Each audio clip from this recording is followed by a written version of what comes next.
মিথ্যে কথা কবি শঙ্খ ঘোষ। লোকে আমায় ভালোই বলে, দিব্যি চলন সই, দোষের মধ্যে একটু নাকি মিথ্যে কথা কই।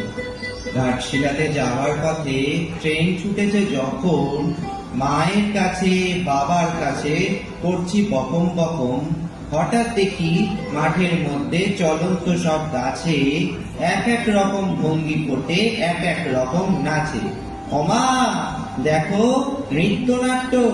যেই বলেছি আমি, মা বকে দেয়, বড্ড তোমার বেড়েছে ফাজলামি। চিড়িয়াখানার নাম জানো তো? আমার সেজো মেশো আদৌ করে দেখিয়েছিলেন পশুরাজের কেশর।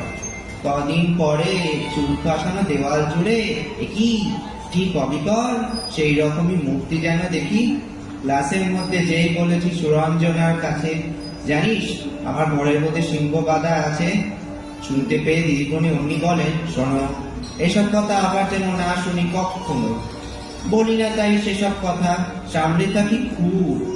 কিন্তু সেদিন হয়েছে কি, এমনই বেয়াকুব, আকাশ পারে আবারও চোখ গিয়াছে আটকে। শরৎ মেঘে দেখতে পেলাম রবীন্দ্রনাথ।